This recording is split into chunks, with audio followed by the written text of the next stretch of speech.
All right, good morning, Corpus Christi and surrounding areas. I'm here with Michael Esparza, the city manager for the city of Alice, Texas. Thank you so much, Michael, for talking with us today. Oh, thank you for having me. Yes, sir. So, first thing, since this reverse osmosis plant started delivering 2.7 million gallons of water a day starting in July of 2024, how has it reduced Alice's reliance on Lake Corpus Christi, and what's the impact on residents' water security and bills? Well, it hadn't started producing yet. We're still waiting on the approval from TCEQ. But this well is ready to go. We have pumped water through the RO plant, and we're just waiting on TCEQ approval. All the water quality samples were good. We just need their sample of approval to begin blending. The second well, which is about 2,000 feet down that way, and you may be able to get a picture of that. That'll be completed hopefully before August or during mid-August, and that'll get us another, 1.5 million here, 1.5 million on the other well, and we do have a 2.7 take or pay, but we can use up to three. We'll probably use up to 3 million gallons. Our average is anywhere between the 3 to 3.5 range as far as million gallons a day. Now, the plant cost $2.24, or maybe even up to $3 per thousand gallons with no upfront capital. Right. How have you kept rates stable for the residents of Alice, and what lessons can the city of Corpus Christi and the city of Beeville learn to avoid taxpayer burdens? Well, I mean, and I can't speak for Beeville or Corpus. I can just look at what we're doing here. What we've done is we're adding another water supply, but it's actually replacing what we're doing.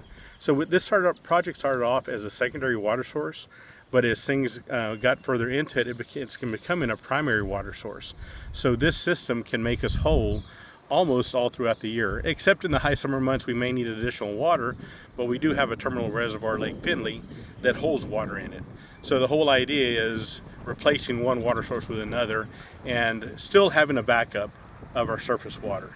And so yeah, the cost, and what we looked at also is having the cost of what would it cost us to do this plant and to monitor and to operate it and maintain it on a daily basis versus a private company. And so we're just looking at using the private company for one part of our water system.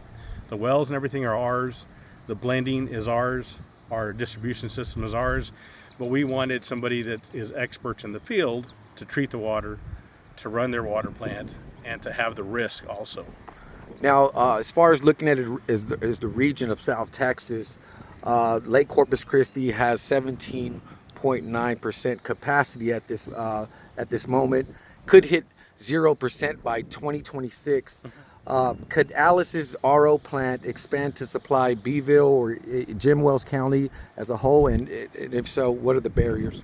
Well, we do provide to some of the outlying areas. So we provide Rancho Alegre, about 2,000 people, water. There's English Acres, there's Coyote Acres, there's some outlying areas that we do provide water to. We also have an agreement with Jim Wells County Freshwater #1 to provide water to them as well.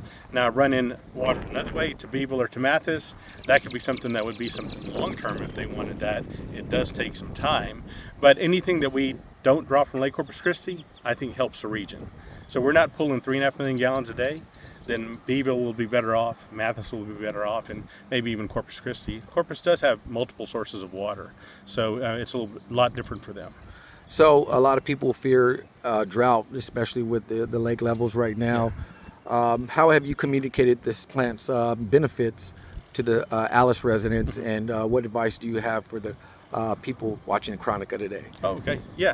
So we on our regular meetings, we have our one of our consultants and gives updates regularly on where we are in the status of our plant. This is going to keep us drought resistant and uninterrupted water supply. We are also in a different aquifer than the surrounding area. Surrounding area farmers and ranchers are in the Evangeline. We're in the Jasper aquifer, which is, in essence, an ocean of water. It's brackish, so the salts, it's about 3,200 parts per million. 1,000 to 10,000 is considered brackish water, so that can't go straight into our water supply until you take the salts out through the reverse osmosis. So that water is going to be there for a long time, and we're not worried. Once we get 100% on this, we won't be worried about a drought. Now, last question. The plant has an expansion option as well. beyond the 2.7 million gallons of water a day. What's next for Alice's water strategy, and how can it lead South Texas towards drought proofing? Well, I mean, we'd be ready. So there's additional, like you said, plant capacity.